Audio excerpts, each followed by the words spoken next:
Ils ont partagé un paquet de biscuits. Guillaume en a brisé plusieurs avant de les porter à sa bouche. Ses mains tremblaient légèrement. Il était encore tout ému de sa rencontre avec l'auteur de la Marque Noire. Hélène avait de la chance. Il aurait bien aimé avoir un grand-oncle pareil. Elle a hoché la tête. Elle a dit « Il faut que je t'avoue quelque chose. Jure que tu vas pas me détester. » Il a posé sa main sur son cœur. « Je le jure. » Elle n'avait jamais lu les romans de Sanders. Elle n'avait jamais dépassé le 3e chapitre des Passeurs de l'Amazone. Guillaume a avalé d'un coup la moitié de son biscuit. « Tu rigoles? Dis-moi que tu rigoles !» Elle faisait non de la tête. Elle riait à en avoir les larmes aux yeux. Elle n'y connaissait vraiment rien. Elle ne savait même pas pourquoi la série s'appelait La Marque Noire. Une menace de mort, sans doute, comme chez les pirates. Au contraire, je t'explique. La marque, c'est un talisman, un tatouage chamanique. Elle peut aussi bien protéger contre les dangers que faciliter le voyage vers l'au-delà. Dans chaque livre, aux moments les plus périlleux, la marque rappelait à Peter qu'il avait frôlé la mort, qu'elle l'avait sauvé, et elle lui donnait la force de poursuivre sa lutte contre les adversités et les injustices du monde.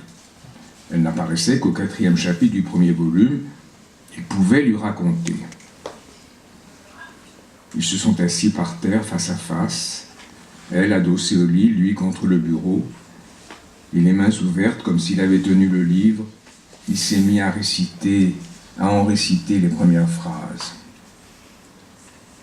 C'était très mauvais signe.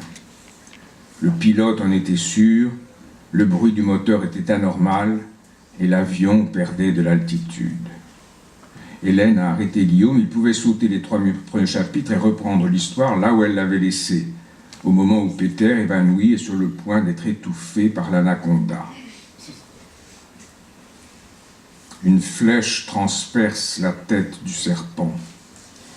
Les Karinowa, une tribu totalement isolée, ont sauvé la vie de Peter. Ils le transportent, toujours évanoui, jusqu'à la lutte de Yomi, leur chaman. Quand Peter revient à lui au bout de plusieurs jours, les remèdes de Yomi ont déjà guéri ses blessures. Il découvre son avant-bras gauche, tatoué d'un large bracelet à motif géométrique, comme tous les hommes de la tribu. Il reprend des forces. Les Indiens lui apprennent leur langue. Le vieux cacique ou Moro le considère comme son fils.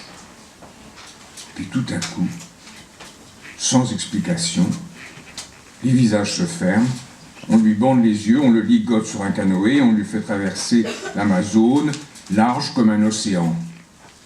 Moro reste longtemps sur la rive, l'arc à la main, menaçant, comme si Peter allait se jeter à l'eau et revenir à la nage. Le héros poursuit sa route, arrive dans une ville, apprend qu'on l'a cru mort. Les médecins parlent de sa guérison comme d'un miracle. Une grande firme pharmaceutique finance une expédition pour retrouver les Karinowa et leurs mystérieux remèdes. Peter, pour l'amour de l'humanité, accepte d'être leur guide. Mais l'arrogance de l'équipe le fait changer d'avis et, tout près du but, il la quitte pour aller prévenir les Indiens. Alors qu'il approche du village, se remémorant les mots d'amitié dans leur langue, une flèche frôle son cou et se fiche dans son sac à dos. Guillaume a levé les yeux pour voir l'effet du suspense sur le visage d'Hélène. Elle s'est levée et ne voulait pas en entendre davantage.